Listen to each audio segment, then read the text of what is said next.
All right. Yes. Yes, yes, yes, yes, yes. Yes. Woo. Ooh, man. I made a few errors in setting this up. So hopefully everybody's seeing this. I'm going to pop over here to YouTube real fast just to make sure I am on the YouTube. Because whoops, that is not correct. So let me see here. Okay, hold on. I got a comment here. James, what is up, man? So did anything happen in Detroit over in the last several days? Congratulations, man. You got your wish. We're going to actually kind of kick that off. I just want to double check. I'm glad I got one person here. I want to make sure because I've had issue with YouTube before. So bear with me 1 minute here. I'm hitting the wrong button. And they kind of kick that off. I just want to double check. Okay. All right. Sorry about that, guys. All right, man. I have been on fire, by the way. 8-1-1 with NFL picks. If you looked at the ticker below, I took RG3 under 167.5 passing yards yesterday afternoon. I think he got 4. That's a real number. I think he got 4 passing yards. So I feel really good about that bet, man. I feel really good about that bet. You might be, James. You might be. I went on the Luke G show and I thought it was because I was so awesome, but maybe either or. I went to Luke G show and I've been saying for a long time, I think it's a combination of Dorsey and Bieniemy. I think those would be good fits, but I'm beginning to think that Bieniemy may want to go to Houston. I keep hearing that. And the name I keep hearing is Robert Saleh, a guy from Dearborn, Michigan, going to Detroit. And I originally thought that was a terrible fit. But I keep hearing about it, and more people are saying things that make it sound like it's a good fit. I will say this: if you guys end up getting Saleh, you have to do you're going to have to wait at least 2 years because you have to do a major reconstruction on that front seven. It's completely different front seven. And remember, San Francisco used in their last 4 years, all 4 years, Robert Saleh was the defensive coordinator. 3 of those years, they got a defensive lineman in the first round. And one of those years, they chose a defensive lineman. They chose Bosa in round 1. And they also traded for Dee Ford. They gave up a second-round pick for Dee Ford, gave him $90 million. And don't forget, they also have Solomon Thomas. So they have 5 first-round draft picks on that defensive line. So if you do take Saleh, because I don't think you have one defensive lineman that fits in that scheme. So you're going to have to be patient, just to let you know. Funk, what's up, brother? What's up, brother? I subscribe with some. So I subscribe because I give them love, but there's not too many of the shows I honestly watch, and it's because I'm just football. But I respect Luke G a lot because I know when I start doing the draft, he's going to come in and start doing the draft, and he watches a lot of film, and I'll bounce a lot of things. I'm already starting to do mock draft stuff. I do more mock draft than Luke does. He'll do more Detroit Lions. So we'll have to kind of wait and see. But I bounced some things off of him during draft time, and I'm doing a ton of stuff. I'm already working on mock draft stuff already. Hey man, A1 Pride 40. Listen, man, I apologize because you mentioned him last show, and I'm sitting here and I'm racking my brain. He's okay. Not everybody knows Ed Dobbs is. I think it's the number 2 guy. I think he's the assistant GM in Indianapolis. He was offered the Cleveland job. All he had to do was show up. He turned it down, so he has his options available. He will be a GM option for a lot of teams. So, he's a great candidate. I've been very high on Dorsey. I don't think there's 15 general managers that or on planet Earth that are better than John Dorsey. But Ed Dobbs would be a great fit for any team. More than likely, he will take a GM job. So I think it's a great fit. I would like him in Detroit. I really would. And if they build an organization like the Colts did, you should be happy with that. But like I said, I'm telling you right now, there's not 15 general managers in football that are better than John Dorsey. And because he runs things like Green Bay did, and there's a lot of similarities in culture, believe it or not, between Green Bay and Detroit. That's why I think Dorsey, if I'm the Detroit Lions, Dorsey would be my number one guy. But Ed Dobbs, fantastic choice, man. Saleh will yell at someone, then he will become public number one. I keep hearing about this too. And the more and more I keep hearing about it, the more and more I'm getting sold on Saleh. But I'm telling you right now, if you are going to get Saleh, expect to not be good for 2 years, because you got to reconstruct that front seven, and you have to spend high draft capital, and pass rushers are not cheap. The system that you have in play and the system that Saleh runs is night and day. The one thing I will say I do like, he's a player's coach, and people run through a wall for him, and I think Detroit's more talented than anybody else. So you try to email me? No. The Dan Show at Yahoo. You know what? I apologize. The last couple days have been a little hectic, but let's. Hey man, special Thursday show. You know what? There's also a possibility it may have gone into spam. Let me check it out. I'll check it out right now.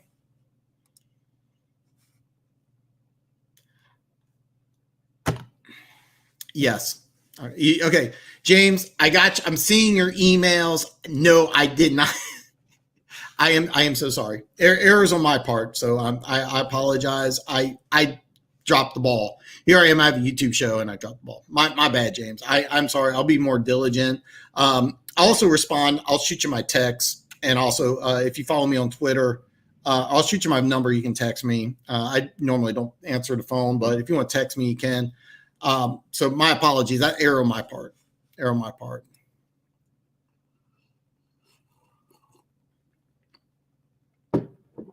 Music City guy. I'm not going to touch base too much on the games this week, but I'm going to let you in on a secret. It'll probably come out Saturday, maybe early Sunday. I'm going to take Derrick Henry on over yardage, unless it's something crazy like 130 or something like that. He's going to have a big game. I think you guys are in good shape. I wouldn't bet on the Titans, but that's a game I kind of got circled though. I really want to see that. It will. One Pride 40, it will. That's what he runs. He runs what's called a wide 9. To me, it looks more like a Tampa 2. It's supposed to be the cover 3 defense, exactly like Seattle runs, exactly like Atlanta ran when Bob Quinn was there. And by the way, here's why I don't like the fit. If you don't have great players in that defense, look how Atlanta looked. Look how Seattle looks. I'm not a fan of that defense. The only way it works is if you have a super awesome defensive line that the front four can get pressure on a quarterback. And let me ask you this. I know what I think. Does Detroit Lions have 4 pass rushers that just those 4 that can put pressure on a quarterback and take over a game? The answer is no. And that's what you need for that defense to succeed. And that's the only defense he's ever run. So he's not really, he's very inflexible, and you have to have the right fit. All right. You know who else had that system? Matt Patricia. So there's a lot of similarities between Saleh and Patricia. The big difference, Patricia's not a player's coach, Saleh is. And I think that that team will have a bad defense, but they could have a good offense. And that's something that you may want to consider, is that you may get a guy when John Gruden's an offensive guy, but when he went to Tampa Bay, they had one of the best defenses because people wanted to run through a brick wall for John Gruden, and you may be able to get that type of effort. So that's kind of like what I like about the guy, because I'm like, man, Detroit has some weapons. He may be able to get a little creative, and I could see that. But that defense is not set up for his style. So I like these. I'm telling you right now, if you want a good GM, John Dorsey's the guy. I'm telling you right now, there's not 15 GMs better than Dorsey. Funk getting sold. Yeah, you should be. It was funny. Okay, you're on the Luke G show. He was talking about Ron Wolf Jr.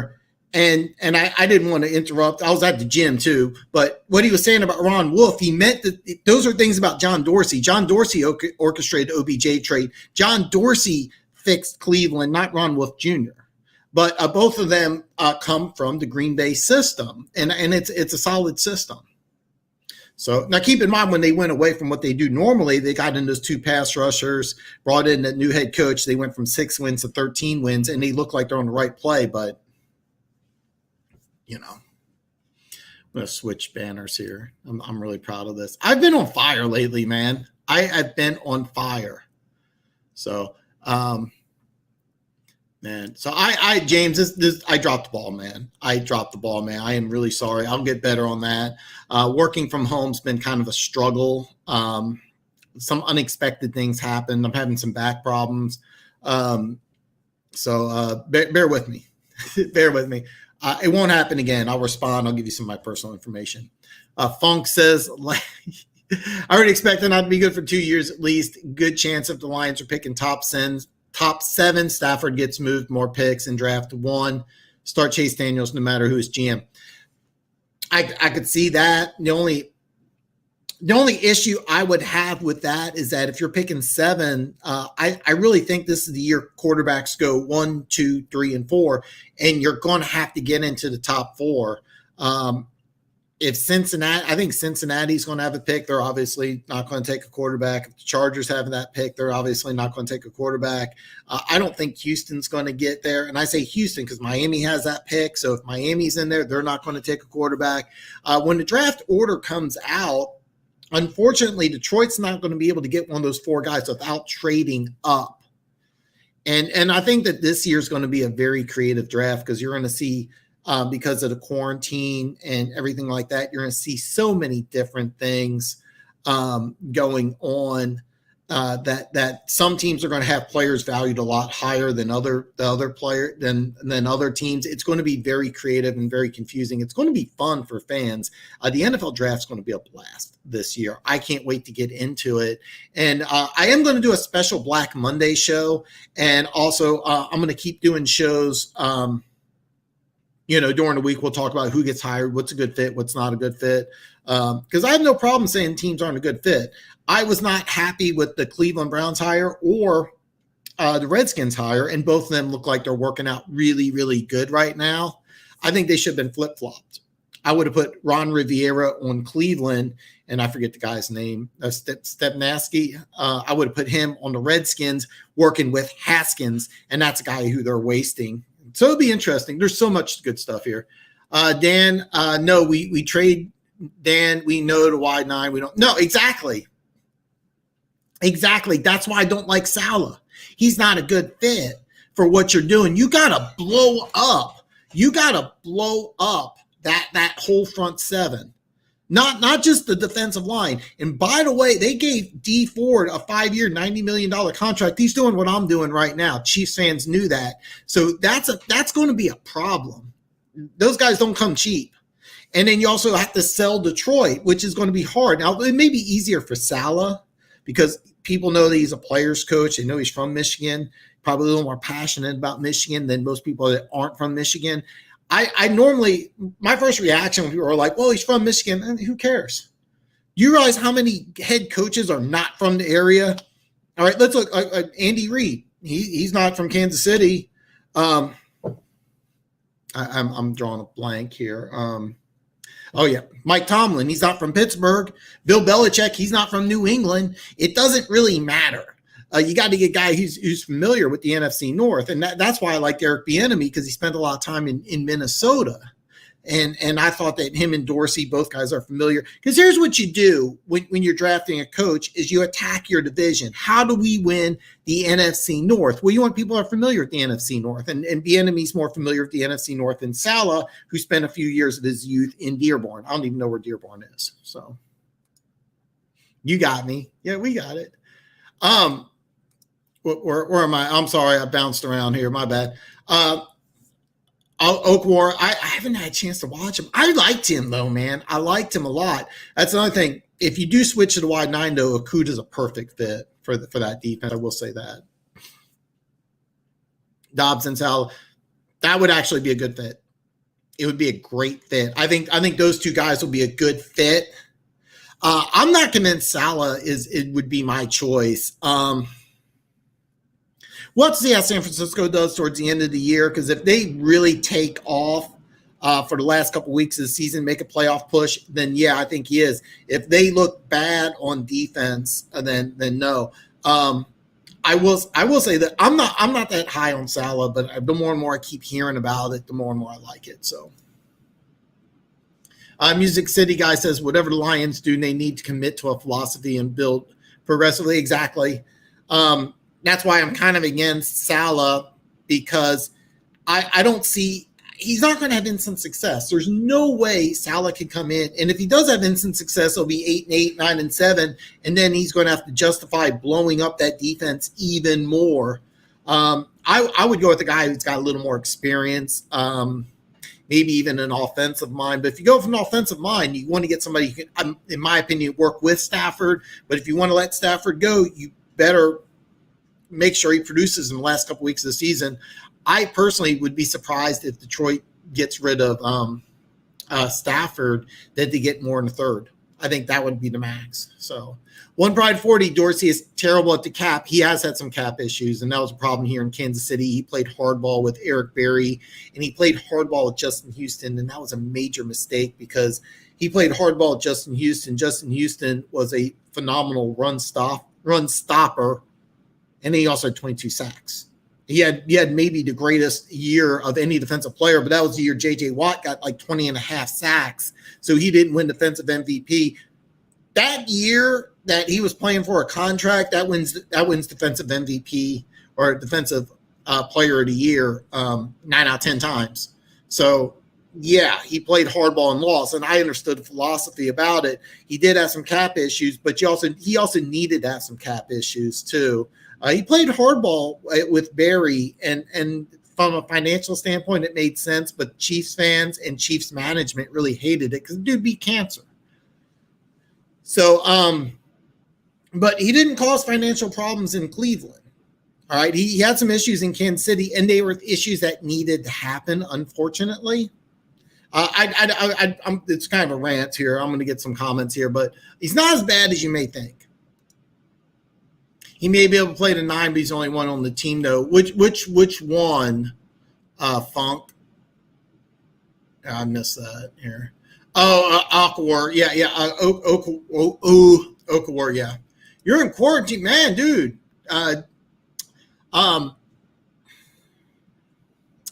If you are, all right, man. I'm not qualified to talk about it. If you have it, stay locked up. If you don't have it, live your life, man. Live your life, man. Put a mask on. Live your life, man. I mean, I feel for you, though, brother. I feel for you, man. Watch lots of football. Drink fluids. Get better. But don't just – listen, if you don't have it, get out there and live your life, man. Don't be afraid, man. Funk, Wood is great at the cap. Should bounce out. And Sheila said she's keeping him. So, okay. Did not know that. Did not know that. And I think Detroit has a good cap position. This is also going to be a weird year because the salary cap's been steadily going up. This year it's going to go down. It's going to be a very creative offseason. I want the QB for North Dakota State. Trey Lance. I'm going to have to do a lot of – okay, I'll break down Lance in a horseshoe or nutshell. Where the fuck did I get horseshoe from? Okay. The guy is built like a linebacker, 6'3", 240. He can run.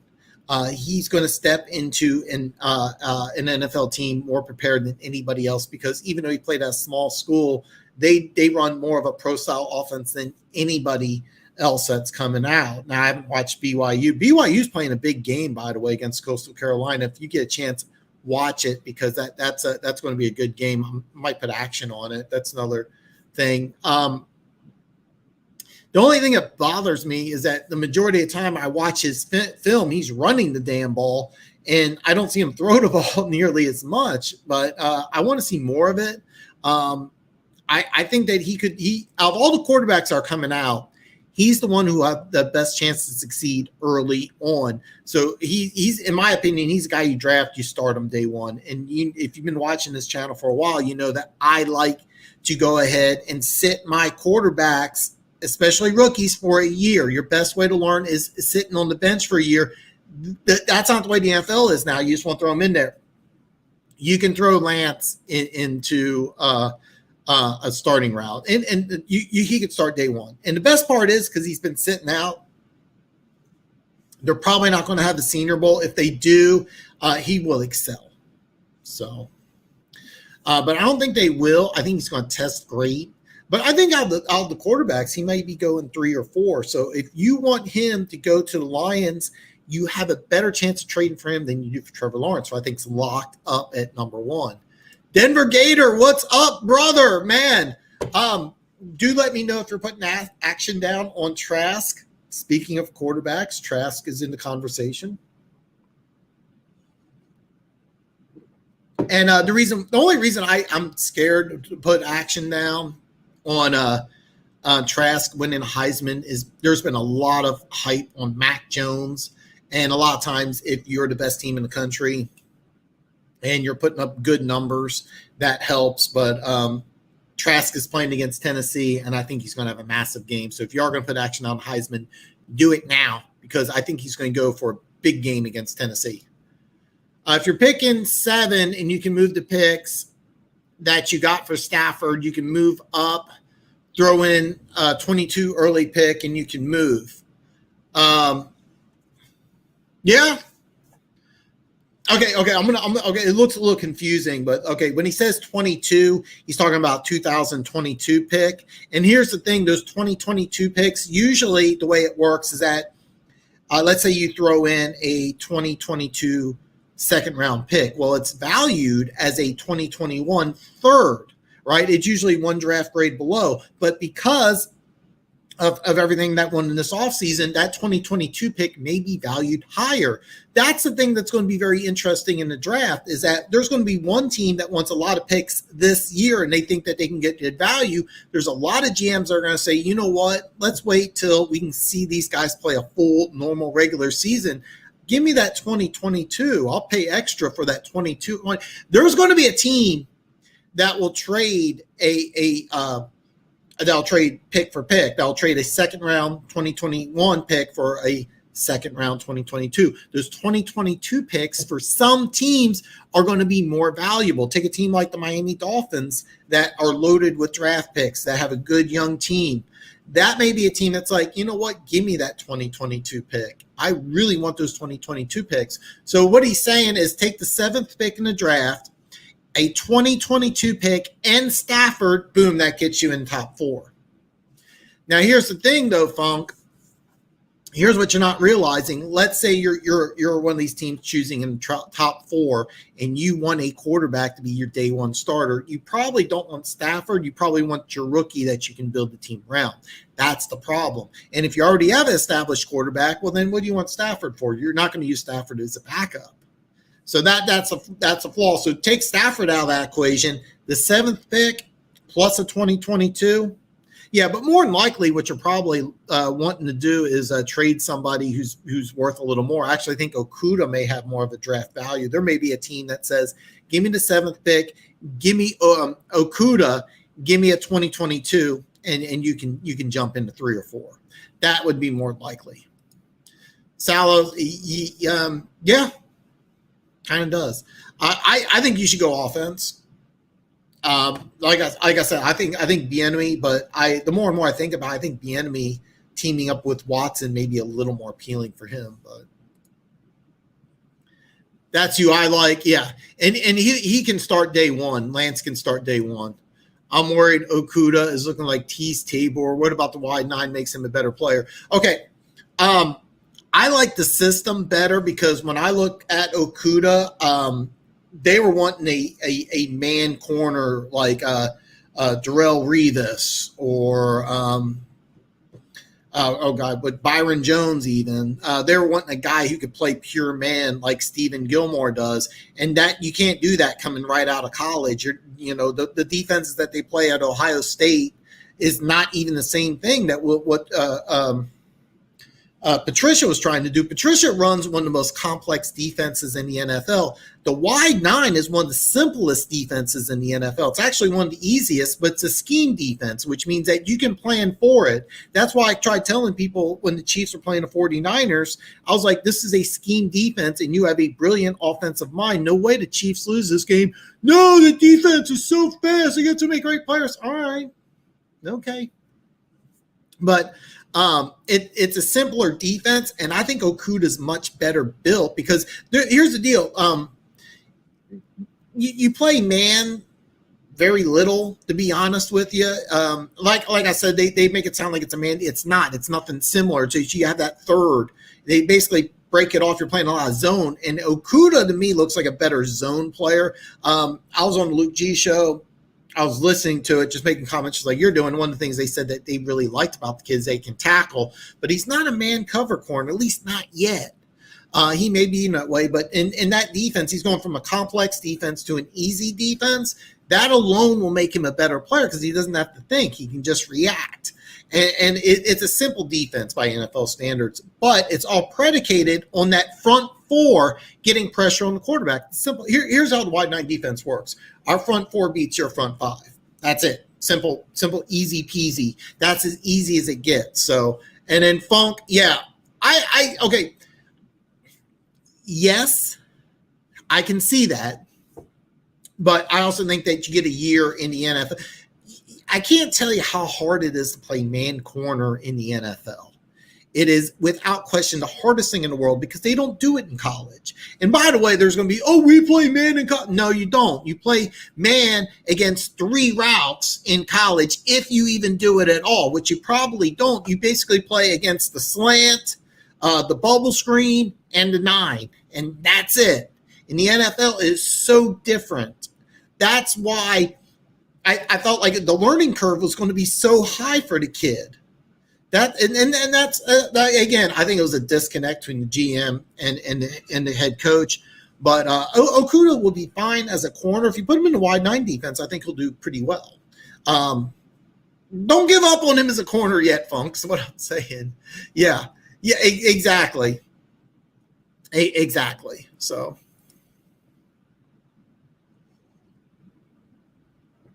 I feel the same way, Music City guy. Jets and Jags are definitely getting top 2. Once the draft order breaks down, right after the combine, I'm going to do a ton of videos. I'm going to do a ton of mock drafts. I'm going to keep 1 live stream a week. I probably won't do 2. This week, you get back-to-back, Dan. I'm really, really, really excited about it. So we're going to get back-to-back episodes of the Dan Show. I'm pumped up about it. By the way, I got my heat on. If there's sound problems with it, it's not that loud, but the fan's like right there. If it bothers, I can shut it off. When I do my videos, I shut the heating fan off. But if it's a sound problem, just give me a heads up. I'm behind on comments, but just give me a heads up. Just give me a heads up, man. By the way, give me a thumbs up. Real fast, I'm going to get all your comments, every single one. I went 1-1-1. This week. I took the Chiefs at 3, not 3.5 like everybody else did. Everybody lost on the Chiefs. I got a push. I took Tom Brady under 294.5, which was a smart bet. And he had like 24 or 29 yards passing in the first quarter. I'm like, yes, the Chiefs are going to win big. I'm going to collect on both bets. Turns out to be neither one collects. I got really pissed. I took the over on Sunday Night Football and collected. However, I also bet on Nate Robinson. Yeah, I put money on Nate Robinson. If you haven't seen it, just Google Nate Robinson knockout or knocked out, and yeah. So yeah, I bet on Nate Robinson. So I'll probably give me a thumbs up, even though I bet on Nate Robinson. I got plus 220. So yeah. James will say, well, everything King said, Lions should shut down Swift because he has not been acting himself in practices. I didn't know that, and that's kind of the reason why I have the show. Is that I want to hear from you guys. I want to hear what you guys say, and if he's having problems acting out in practice, that's a huge thing, and maybe shutting him down. But keep in mind, he's also acutely aware that in 4 weeks from now, he's a high draft pick who's going to be valued highly by a brand new coaching staff, because the coaches that are there are only there for a month. So I think he knows that he doesn't really have to act up. But as a fan, I don't like to see it. As a general rule of thumb, teams usually play harder and usually win. I would be shocked if they lose to the Bears, but I didn't know this about Swift. I'm glad you shared this with everybody. So, all right, man. Wow, I'm real behind on lines. Okay. Denver Gator, I know I'm the only Broncos fan in the room, but I'd like to hear everybody's takes on how the NFL went about punishing the Broncos after watching Ravens-Steelers game get rescheduled so many times. Okay. Denver Gator, no, you have a good point. You have a very legitimate gripe. I don't blame you at all. And here's the thing, Denver Gator. I don't have the explanation written down, but it was a legitimate explanation. In Baltimore, there was just a burst. The whole city was affected. It wasn't that they committed any infractions.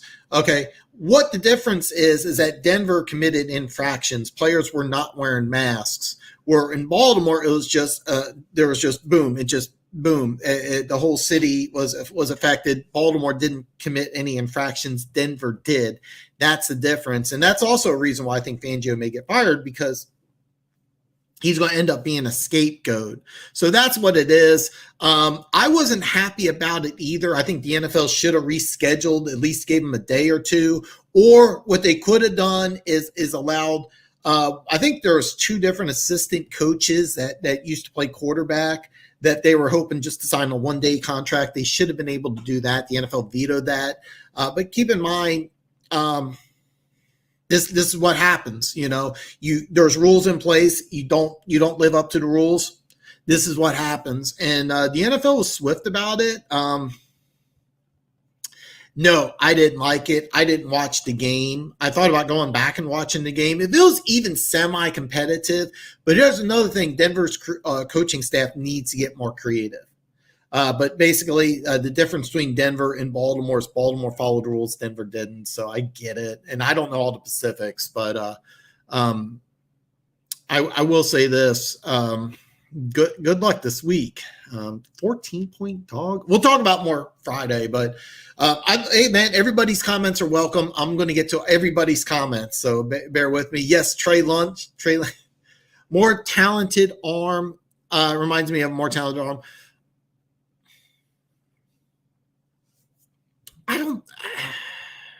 He's got a different body type. Vince Young was thinner, more athletic, faster. Lance is built like a linebacker. Lance is like 240. Lance could have played in the Big Ten as a linebacker. He went to North Dakota State, because North Dakota State was the only one to let him play quarterback. I wouldn't compare the two. I would actually compare him more like the Roethlisberger, but a little more athletic. Runs a lot like Vince Young, but I will say this: he does have better arm than Vince Young easily. Music City guy, I think the NFL is making decisions on the fly on no rhyme or reason. That's definitely a possibility. Tim, what's up, brother, man? Glad to see you in the show. What's up, man? What do you think of Sartain, the CB out of Alabama? He's coming out of draft this year. Oh, he's going to be I'm going to do a lot more draft stuff when the season's over, but there's a chance he's the first corner taken. I saw some mock drafts. I'm already doing a lot of mock draft stuff already. Doing lots of mock draft stuff. He's a guy I'm hearing top 10. Which is going to be hard because I think quarterbacks are going 1, 2, 3, and 4. So it's going to be difficult, but I want to see what he does at the combine. But I'm hearing top 10. But yeah, he's going to be good. Big Papa Pepper. What's up, Braden? Man, what's a picture of the dog? How come you don't have a picture of my girl? By the way, Braden named his daughter after me. When you name your kid after me, You get an extra what's up. Put a picture of my daughter up there, but it's a cute dog. I love it, man. Braden, man, it's great to see you, man. It's great to see you. By the way, Braden's girlfriend, I'll use the word girlfriend, is Courtney. She cleaned my apartment. She does a great job. If you live in the greater Kansas City area, Quartz Cozy Cleaning, check it out. Oh, man, how's it going? We talked about this, Alex. We talked about this. Odds are 50-50. I put it at 50-50. And yes, they did. And by the way, your Texans are looking a lot better, man. They may get to 7.5. Can I get a push? I got 250 on it. Alex also points out, also what I tell you about the Steelers, going to win tomorrow, clinch the division, and playoff berth. Do they win the division? No. They can't. Okay, if the Titans beat the Browns, they'll put the Browns at 8-4. So mathematically, they're still alive. So, I don't think they've clinched a playoff spot yet. I don't know.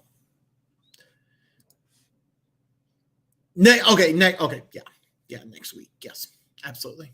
Yeah, absolutely next week. Yes. Sorry, I'm behind on the comments. Moose Stafford is a QB away, not a top 10 team. Move to pick straight up. Okay, make separate trades. Okay. If you make separate trades, then yes. And I'll tell you a team that you may be surprised that may want to move their quarterback, may be interested, San Francisco. Even though I think San Francisco wants a running quarterback, if you decide to go with Stafford to San Francisco or even Dallas, that'd be interesting. I think that Jacksonville would want their own quarterback, but I would love to see Stafford in Jacksonville. A young team in 2021. But so you're saying make separate trades, get some more draft picks. I see that. But right now, I think you're at 7 to get to the top 4 will be interesting. There's a chance that one of those teams may want to stay. I keep hearing. It's funny, the tackle out of Oregon, some people think he's the best player in the draft. Some people think that he's not even the best tackle in the draft. It's going to be weird. It's going to be a weird year. So Stafford could do well on the Bears. If the Bears had a reliable and good QB, they'd be much better than they are. Actually, I'm embarrassed. I didn't think about that. I actually thought there was a chance Aaron Rodgers would go to the Bears. So, hey, let me ask you this. What if Aaron Rodgers went to the Lions? Wouldn't that be great? Wouldn't that be great? Scott, what is up, brother? Scott, yes, man, this is really good, man. I got some of my local people here. Scott, great to hear from you. I got all that bank information taken care of. So thank you for your help today or earlier today. It's great to see you in the chat. Bears O-line. The O-line there is not good. The O-line there is not good. It'll be interesting to see what the Bears do because the Bears need a quarterback. They're obviously not going to pick in the top 4, so it'll be very interesting. I would love Surtain to the Broncos. Not sure. I think that would be a great fit. Actually, that would be perfect. If he's available when Denver's picking, then absolutely 100%. That would be a great pick. I don't know why Jags are starting Glennon. You would think that they would want to look some more at Minshew. It could be that they've seen all they wanted to out of Minshew. Minshew is got some good things, a lot of things I like, but he also has some severe limitations. One of them is he doesn't have that big NFL gun. One thing about Glennon is Glennon does have the NFL gun, but he doesn't have everything else. Remember, Glennon beat Russell Wilson out at North Carolina State.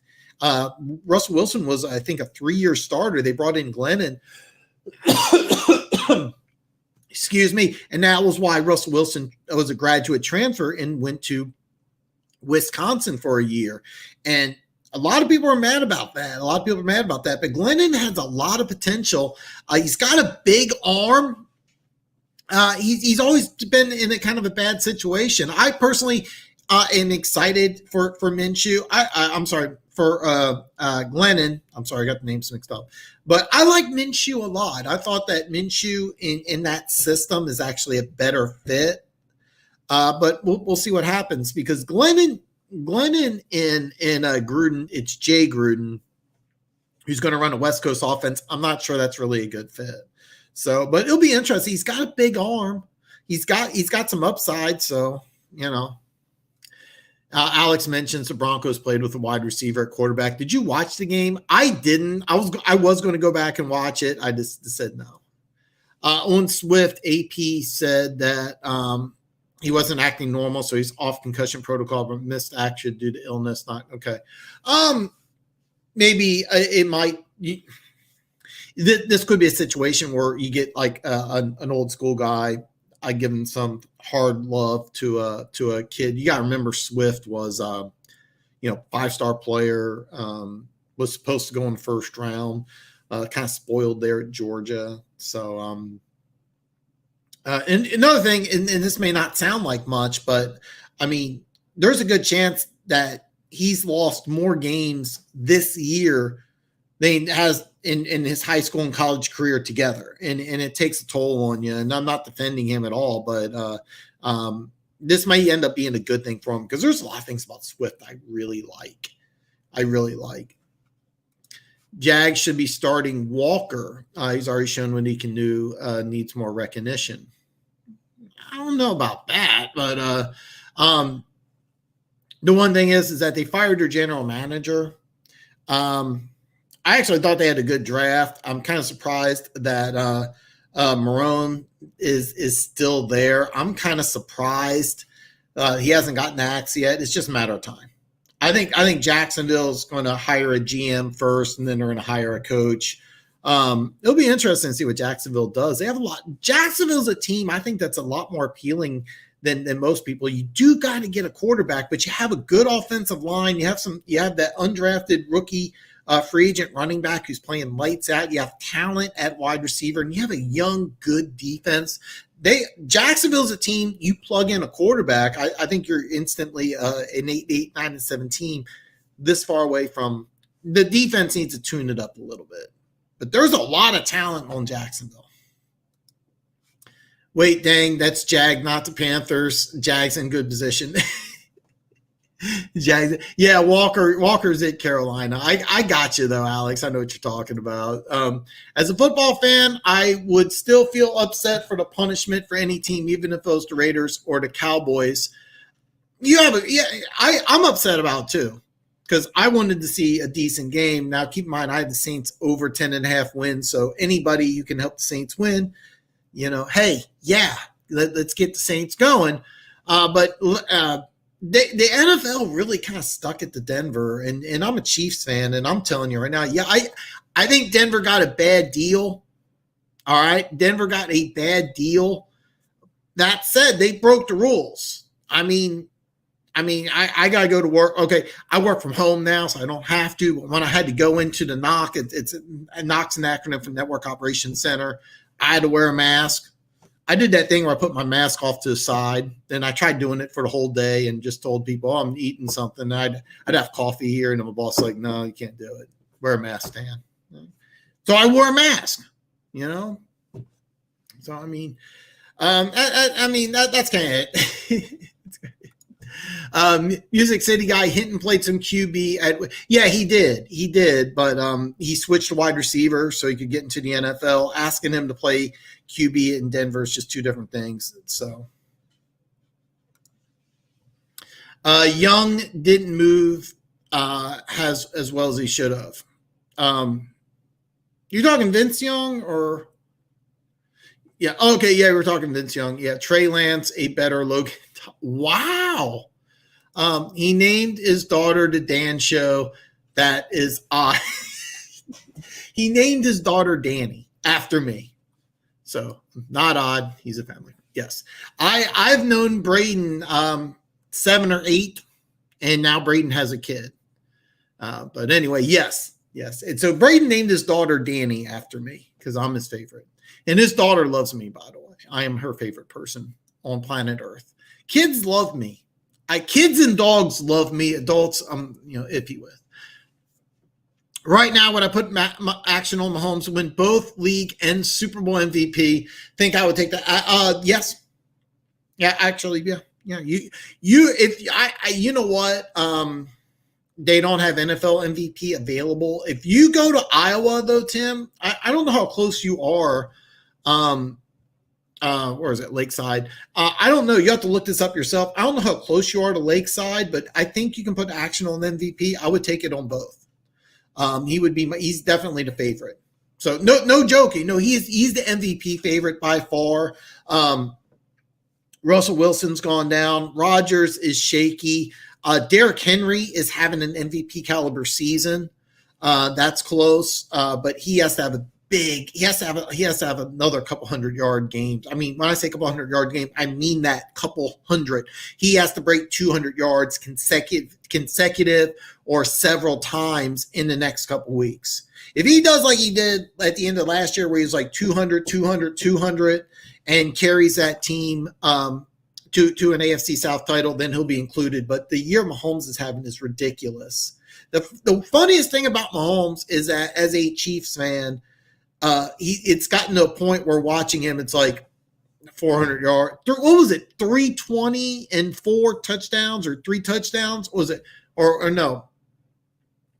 Over 200 yards and 3 touchdowns in the first quarter. And it's like, see Tyreek Hill do it back. He does. It's ridiculous. It's ridiculous. We lost our top receiver in Fuller, and Ruby are suspended for PED usage, going to hurt our offense and defense. How you can believe we can see what Coulter can do. He's the wide receiver we drafted. I believe this. Yes. Isaiah Coulter out of out of Rhode Island. He's actually a really athletic kid. I actually really liked him. I'm thinking I'm in the 5th round, if I remember right. I could be wrong. Real athletic kid, big kid. These guys really, you should have seen him play more, but having Fuller go down is a large loss, because when Fuller's playing in the offense, when Fuller's in that Texans offense, it kicks it up a notch. He's a guy that when he's healthy, he's a legitimate number one. Cooks is also a guy I think that really needs to step up. But this is actually exciting for you, because Coulter is a guy that is a really good athlete, very raw. So you should be excited. Ruby's another guy, pretty good guy. And it's going to hurt because your secondary is kind of your whole defense is not playing well. But Denver Gator, just kidding, Pepper. It's a special friend. Yeah, I've known Braden since he was a little kid, and now he has kids. It's kind of weird.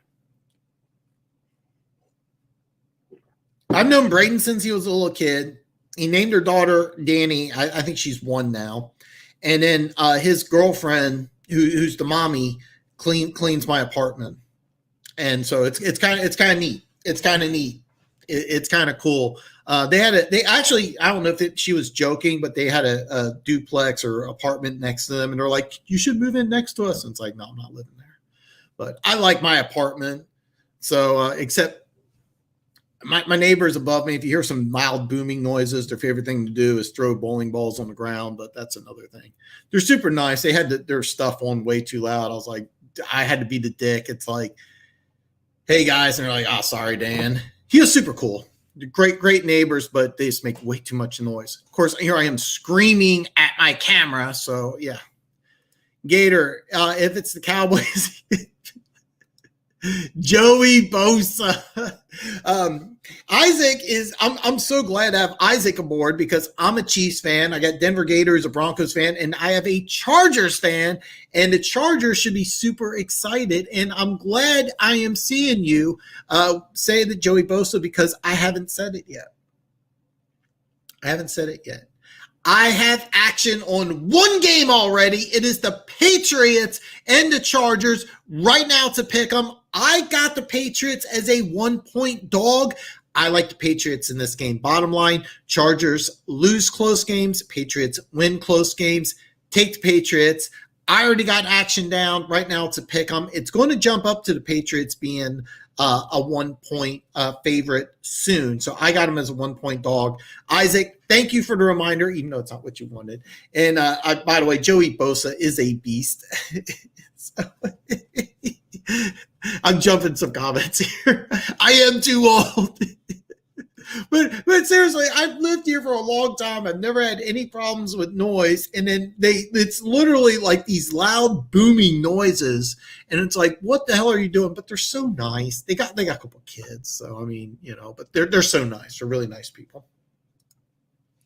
Understand we broke the rules. Just think the punishment was extreme. We were made an example of. That's fine. Season's over. Waiting for you. Know what though, Denver Gator? The Chiefs had an issue when they signed. I think it was Alex Smith, and the Chiefs had to forfeit a 3rd-round draft pick.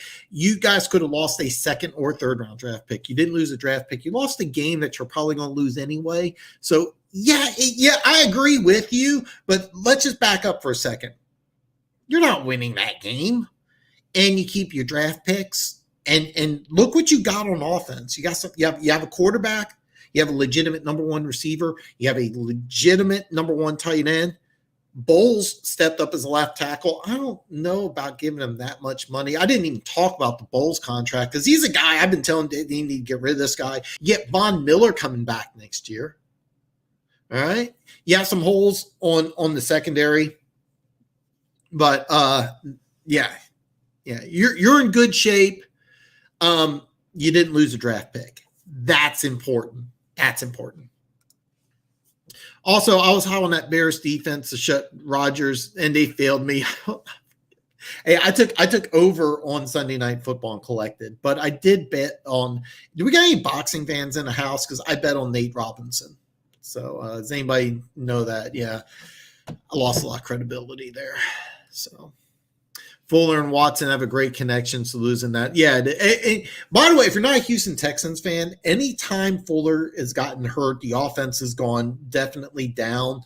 Cooks needs to step up, and I think his name's Isaiah Coulter. He's a 5th-round pick out of Rhode Island. Really athletic, really good player. It's a good opportunity. This is a great opportunity for him. So this may be a blessing in disguise. So I'm actually excited that he's going to – is he starting? Because if he is, I definitely want to watch that. So Texans took some tough hits on squad this week. Still rooting for him, Alex. And I'm rooting for him. I'm looking at the bet slip, even though it's in my lost pile. Texans over 7.5 wins. I'm going to break down every game on Friday. I just kind of wanted to get into the show. I wanted to talk a little bit, brag a little bit about myself going 8-1-1 over the last 3 weeks, 85%. And for those of you who have been following me for a while, earlier in the season, I had some 0-3 weeks. And I told you guys, hey, look, I'm going to get hot. And I practice what I preach. I've been making smaller bets because I was down to like my last $20 on my bookie. So I've been making 25 bets. $25, $50 bets. I'm back to this week. I'll be almost back at 300 because I'm telling you right now, and I'm sharing this with you guys. For those of you guys that do sports betting, take the Patriots over the Chargers. So I'm sorry, Isaac. It's nothing personal, but the Chargers have blown how many close games, and the Patriots win close games. That's all. So. Alex says, I do think what the NFL did to your Gators was bull. They left them out to die. They really did. I mean, there's no debate about that. But look at positive. They didn't lose a draft pick. And they very easily – I actually thought that what they would do is lose a draft pick rather than what they did. So, but, yeah, look, just in 2021, you're going to have Jerry Jeudy, Fant, you still get Gordon. You're still going to have Lindsey. You get Locke, and you get Von Miller back. Denver's dangerous.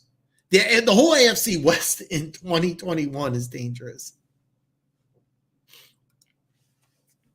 I'm nervous about the Chargers. AFC West will be in the most – yeah. Yeah, I mean, look. I mean, Chargers got a quarterback. Broncos got a quarterback. And the Raiders got a quarterback. Chiefs fans don't want to admit it, but yeah. Yeah, the Raiders are a good team. right now. But here's the thing. Last year they were 6-4. They lost to the Jets, finished 7-9. They lost 34-3 to the Jets. So I'm kind of wondering if the same thing's going to happen. So that's going to be key. Let's see how do the Raiders respond to getting blown out? Do they just fall apart like they did last year, or do they push and become a wild card team? But then, I mean, Denver's going to be loaded. The Chargers have a good defense. They have a really good defense. Now they got their young quarterback. Now in the draft, they're going to be able to put some players together. So I agree, Gator. I think we are closest to the Chiefs if healthy next year. I don't know. I don't know. The reason why is because the Raiders have steadily been going up. Denver gets Von Miller back. There's not a better defensive player. And it's going to be interesting because remember, Von Miller's going to be 31. Are you getting one of the top 3 or 4 best defensive players in the NFL, or are you getting a guy who's on steady decline? That's going to be very interesting. But I could make a case for the Raiders. If the Raiders go to the playoffs and they come back next year better, that's a scary team because that's a team that's really they're a team that's got a lot of young players on the defense. They need a dominant pass rusher, and they need some help on that defensive line. That's it, and they're loaded. The Broncos in 2021, they're going to be loaded. The Chargers need some help, but they get. Is it Phillips? The strong safety out of Florida State. He needs to get healthy. But the Chargers scare me. The whole AFC West is scary. It really is. I also am taking the Chiefs for Super Bowl champs. I don't know what defense will stop machines. I don't know if you did that on purpose. Oh, you didn't do it on purpose, but you should say. Not this year. There's just too much talent. Tyreek Hill, Travis Kelce's playing lights out. This may be Travis Kelce's best season. He's lost a step, but what he's lost in physical ability, he's made up in knowledge of the offense and a really good connection with Mahomes. One of the things that really impressed me about Mahomes was right after he was drafted, like a month later, he was at a Royals game with Travis Kelce and somebody else. And Mahomes is in the back, I was like, oh, nobody knows who this kid is. I can go to a baseball game, hang out with my buddy Travis Kelce. Smartest thing he did. Get to be good friends with Kelce quickly. And Kelce's going to the Hall of Fame. He's having his best year. Travis Kelce could lead the NFL in receiving yardage. He's that good. He really is. He's having his best season. And he's 31. He has lost a step. But when you got the world's fastest player in Tyreek Hill on your team, you don't need him. You never was asking Kelce to split the seam and go deep. You're just asking him to cover in the middle. And then when you got a quarterback like Mahomes and they're synced up, it's dangerous. The offense is really good. Defense needs to step up, but yeah. Yeah, Fuller and Watson destroyed my team. I mean, Fuller had 177 yards on 7 receptions, 2 touchdowns as a beatdown of biblical proportions. Fuller's good, man. Fuller, last year, Fuller had a great game, and he even dropped 2 touchdowns. The Texans beat the Chiefs 31-24 at Arrowhead. I think it was week 5. I was there, and Fuller could have had 300 yards in that game. I think he had like 140 and 2 touchdowns, and he dropped one or two touchdowns. So, yeah, Fuller's really good. And you put him with a great quarterback like Watson, it's dangerous. It's kind of sad. God can't stay healthy. Good job, Dan, not betting the – No, I didn't. I didn't bet the – that was good. I'm still mad at betting on Nate Robinson, though, by the way. If you haven't seen it yet, I mean, if you're a boxing fan, you want to see a good knockout, watch Nate Robinson get knocked out. But, yeah, I didn't bet the light bill, but, yeah. Isaiah Coulter, I believe he's supposed to be pushed up as a starter. Also, the first-year Fuller was healthy for almost a full season. He's suspended.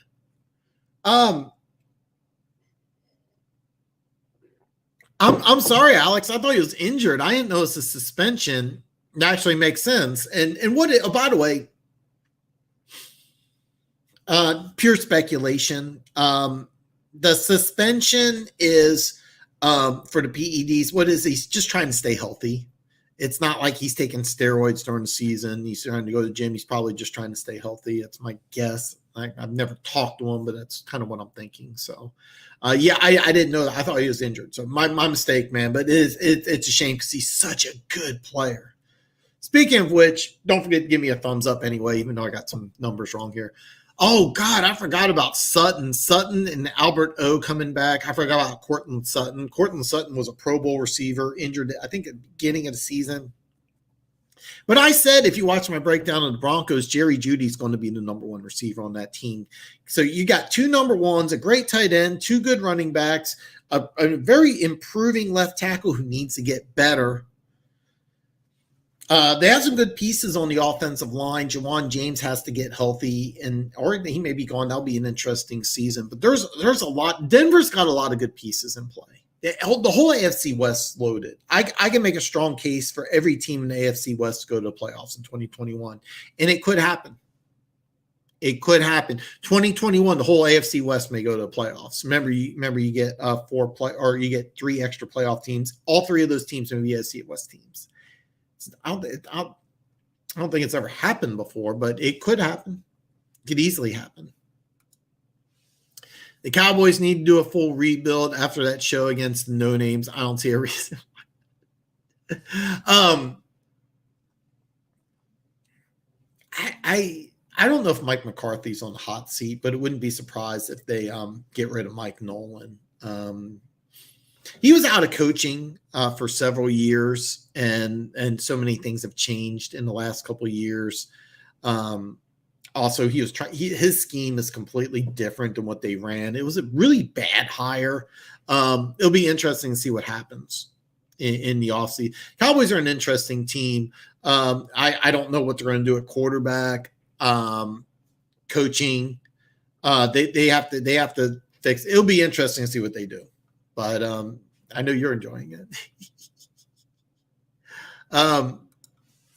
Speaking of Raiders, it looks like they spent way too much time at the Magic City last weekend. Oh, God, yes. Yes. How are they going to bounce back is what's important, because last year they were 6-4. They looked like they were going to the playoffs. They got beat by the Jets 34-3 and then finished 7-9. Is the same thing going to happen this year?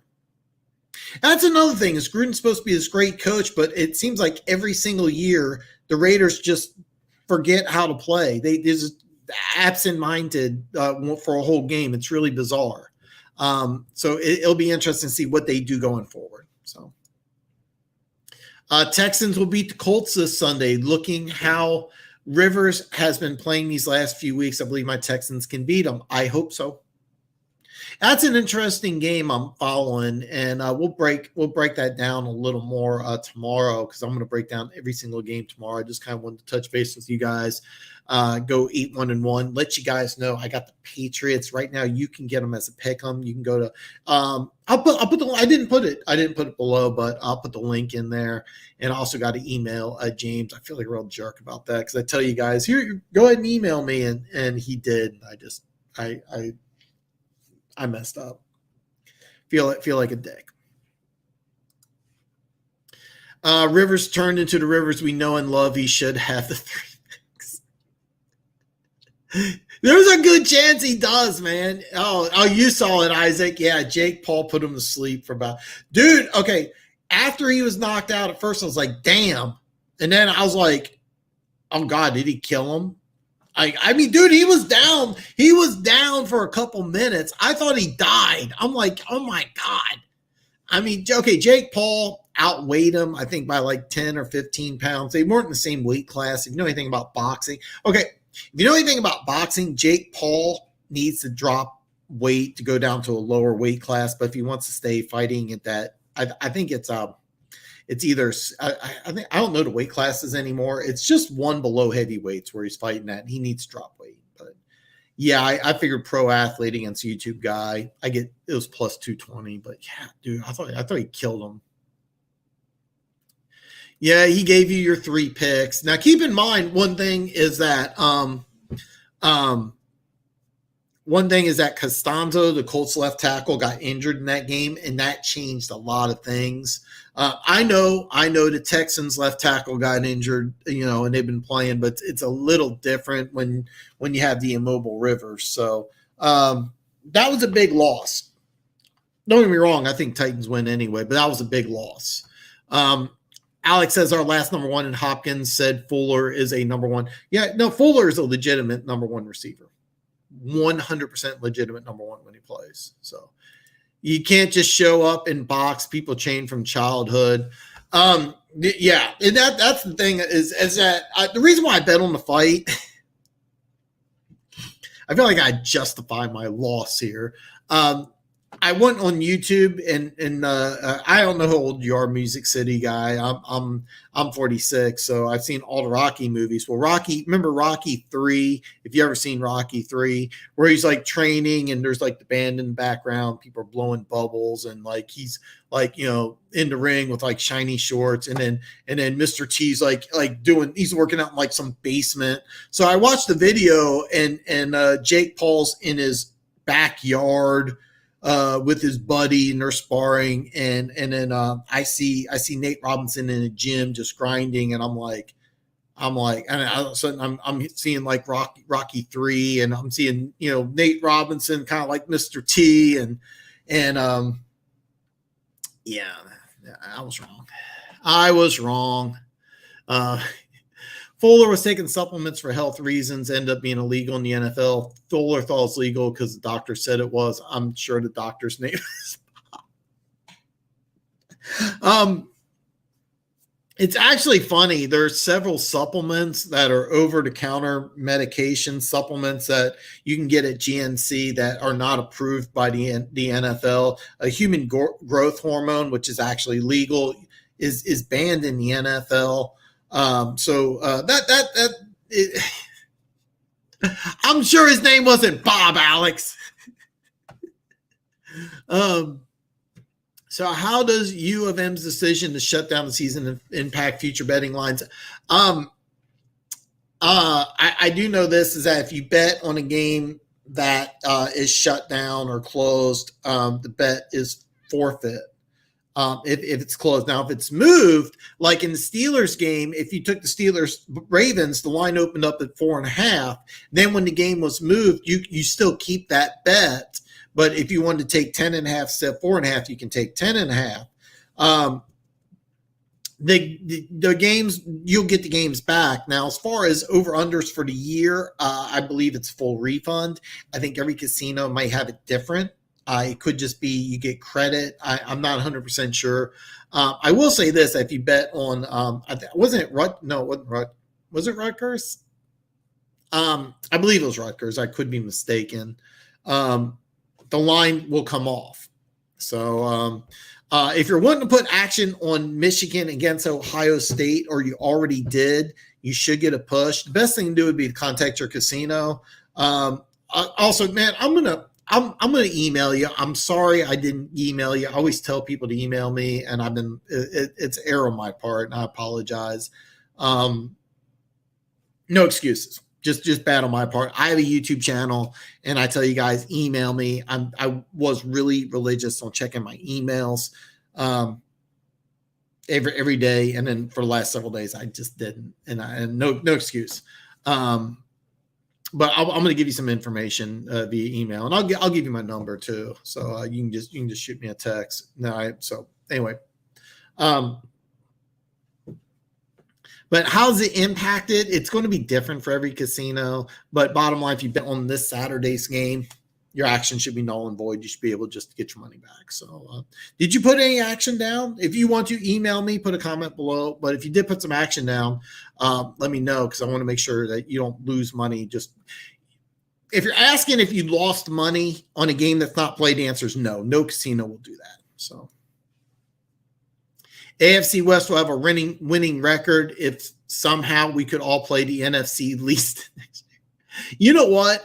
It always changes, and I don't know off the top of my head who the AFC West is going to play. So, But anyway, Music City guy Rivers definitely was. Hope he keeps his ways. Not an email and express joy. I knew you were excited, man. I was excited because I told you I thought it was 50-50. And I was right. I mean, I was right no matter what, you know. But yeah, I feel like a dick, man. It's a bad. I've not put a lot of emphasis on trying to get the show to grow because I've had some really great comments from you guys, and it was funny. I was telling some people earlier today. It's like, man, I got this great following. They're like super loyal. There's some great comments. It's so much fun doing the show. And somebody's like, "Oh, you get paid for it?" And it's like, no, I don't. YouTube does not like me that much, but it's a lot of fun, and I got some great followers. I was bragging about you guys earlier today. So, to a cute girl, actually, she was not bad looking at all. So, but I'd rather do this than go out with her. Easy, any day. You saw it too. The Jake Paul fight was sad. He shouldn't have gone in the ring. He went in there as a pickup. Paul went in there as an actual. Yeah, you're right. I bet on Nate Robinson. God.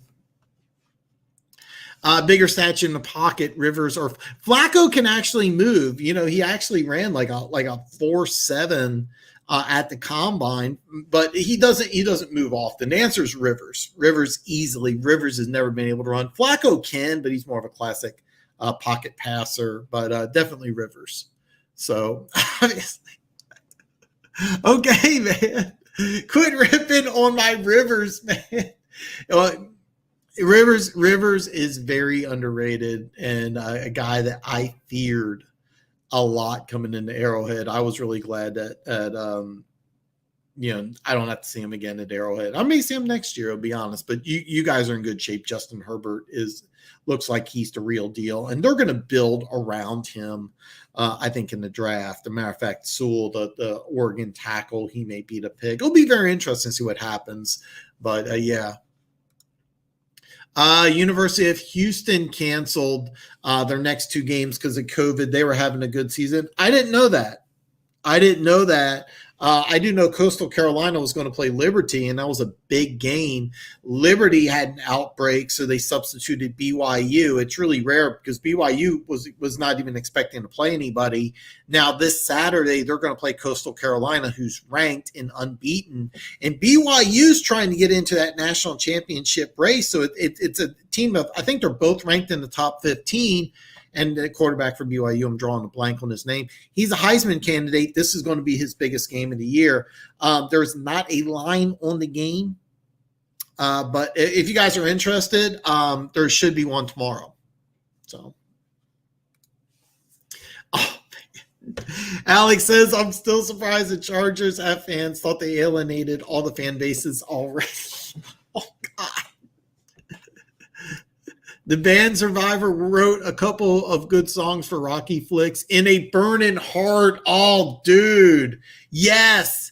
It's from the Tommy Morrison. Tommy Morrison's from this area, and everybody knew him because he was at like every single bar. The guy partied like a rock star. Oh, God, in a burning heart. Oh, that was a good one, man. All the Rocky soundtracks were fantastic. So, Alex, I wish my college canceled. They got a girl. Oh, I didn't know that. They fired him the next day. Vanderbilt. If you're not familiar with this, and I don't even know if I should talk about this because I may get flagged from YouTube. But so Vanderbilt had a girl kick. A squid kick. It was going to go out of bounds, but the Missouri player jumped on it, and she was voted SEC Special Teams Player of the Week. And I'm like, yeah, be kidding me. He fired the coach the next day, by the way. So, yeah. Didn't know you're a Vanderbilt fan. Did not know you're a Vanderbilt fan, Music City guy. Are you?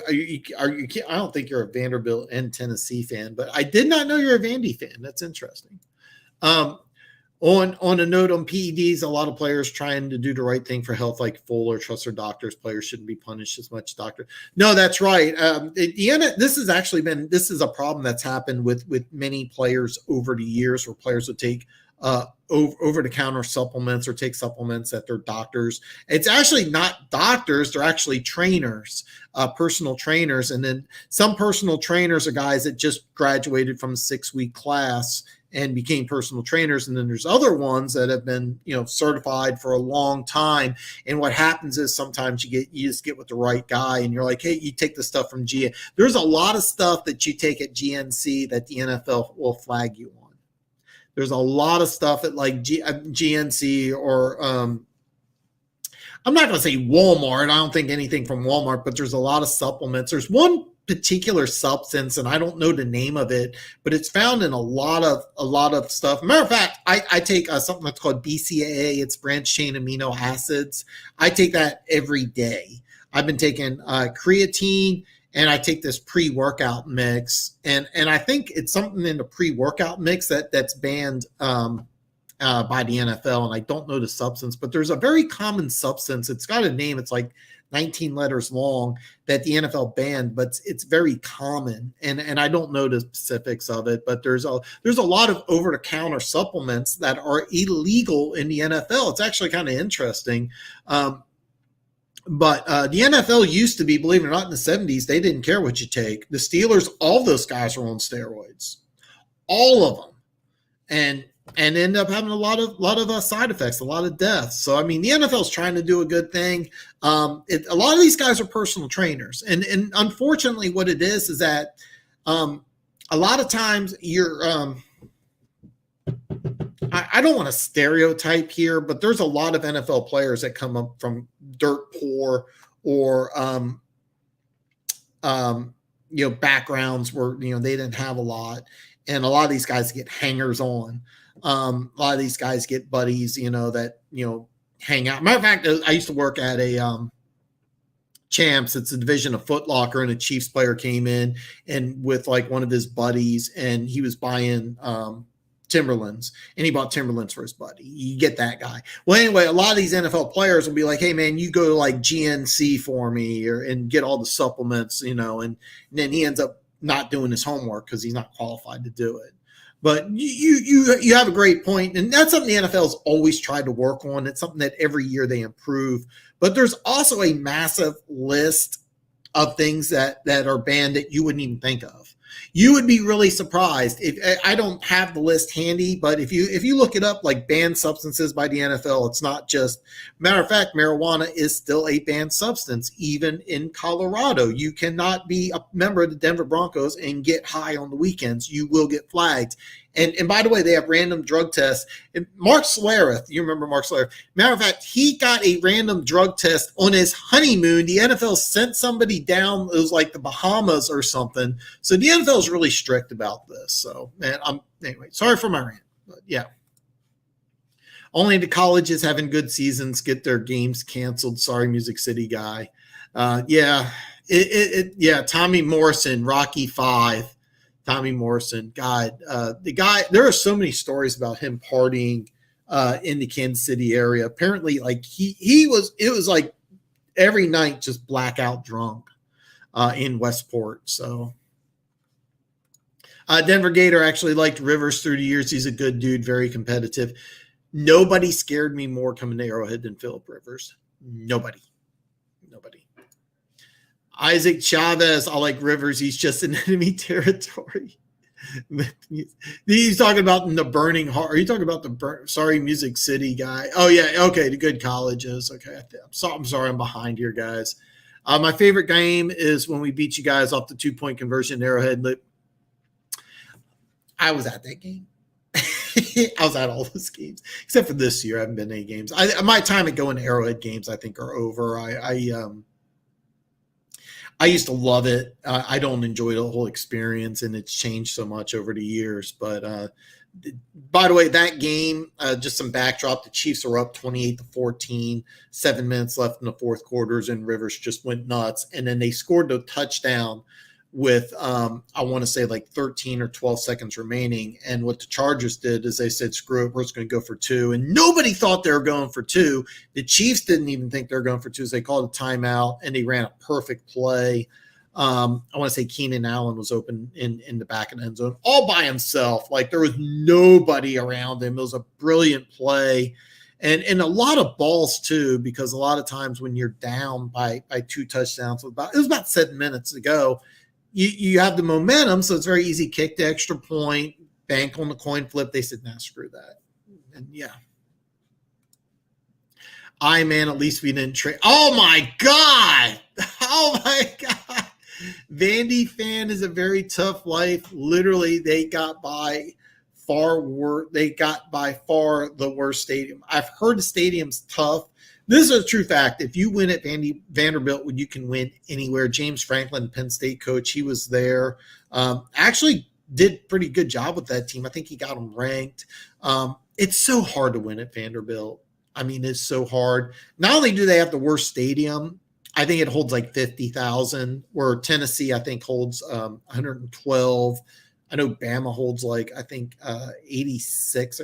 The SEC, except for Vanderbilt, actually has bigger stadiums than the NFL, except for MU. MU has like a 50,000 stadium. I think A&M, they have like standing room only, and I still can't get used to A&M. By the way, A&M's like 5th or something. They're ranked 5th, but you know. SEC awards mean nothing now on the PED thing. Tate got suspended for stuff that was designed to help him have kids. Sobe drinks. Yes, I forgot about that. Yeah, if you're trying to, one of the fertility. That's the word, fertility. Yeah, one of the fertility drugs has a banned substance. Sobe drinks. There's a lot of substances that ban substances. By the way, this is something the NFL every year tries to adapt and work on, but there's so many banned substances that, and here's the thing, you're not thinking about it. I mean, let's be honest. I mean, I love football. I know you guys love football, but having kids, maybe that's a little more important. So you're probably not thinking to yourself, hey, I'm gonna take a fertility drug, and that's not really a PED, but it is a PED. Yeah, it is. There's so many things the NFL considers banned, and it's funny because the highly addictive painkillers still are not. So anyway, I'll get off that rant. But you're right. There's so many things. Isaac Chavez, you don't need to mention Hopkins trade.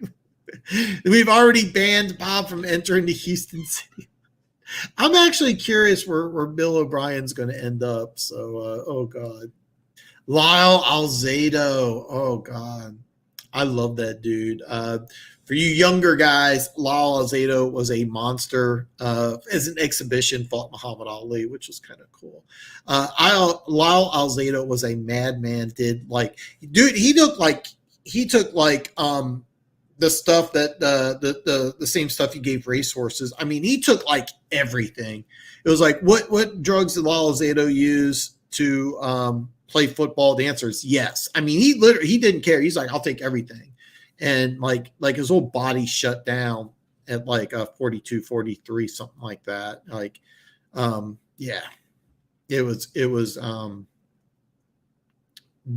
Lyle Alzado probably deserves to be in the Pro Football Hall of Fame, but because of the drugs and everything, that was a dude. Hey, that dude was awesome. It's sad story, really, man. We got to do a retro show. Music City, even as a Gators fan, I was excited about the female kicker. I just hate to see the story covered up because of firing the coach. Seems like people think it was just for publicity. I thought the female kicker was a publicity stunt. And then, I don't know if you heard that, my awesome neighbors. But the coach was fired the next day. So, yeah. Yeah, Lyle Alzado. Yes. Oh, he dude, okay. It was famous in the Kansas City area because there's a place called Westport in downtown Kansas City. It's like where all the bars are located. I think every major city has them. So he was dude, he was getting like slam drunk and what's the word I'm saying? I mean, it was. I heard stories of like he would like girls like at the bar, like it was nuts. But like seriously, there's like 12 different women in Kansas City that got kids from You remember Sean Kemp? You remember Sean Kemp or was it Travis Henry?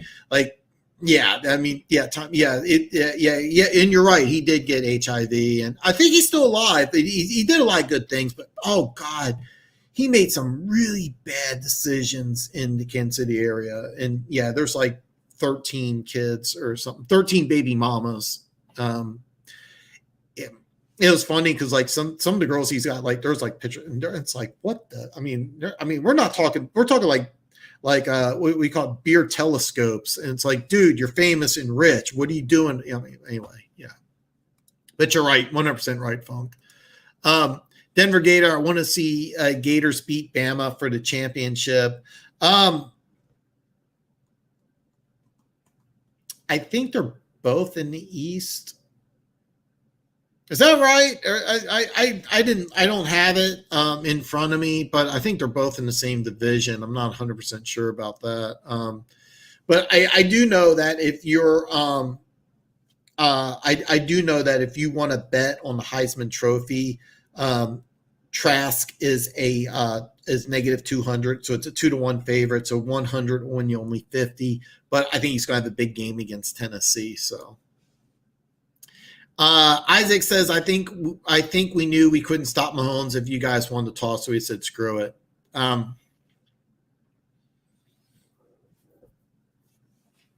Maybe. I don't know because to be honest, you guys actually have done a better job stopping Mahomes than 31 other teams. So maybe. I thought it was a good move. I think Anthony Lynn's a good coach, but I do think he's going to get fired. And I think he'll go to another team as an offensive coordinator, doing an excellent job. Bama, Swamp, A&M, Death Valley hold. Yeah. Michigan, Ohio State, Penn State holds like 118,000. And then Vanderbilt and MU have 50,000. I think MU expanded actually, but Vanderbilt has 50,000. Alex, I'm heading off. Have a good one. Ain't going to be here tomorrow because my local. Hey man, no. Hey, have a great time. Have a great time. I will miss you here, obviously. I know you'll be back next week. So man, have a great time, man. Think about me. And by the way, put action on the Patriots. And I would also put action on Derrick Henry over on the rushing yards because Cleveland does not like to play running defense. So, but man, have a great time. And I'm pulling for your Texans. Neyland Stadium also holds 100,000. Is that the one Tennessee plays at? Because I think Tennessee Stadium holds like 112. The Tennessee Stadium is. I've heard the Tennessee Vols Stadium is phenomenal. I've heard stories. It's just amazing.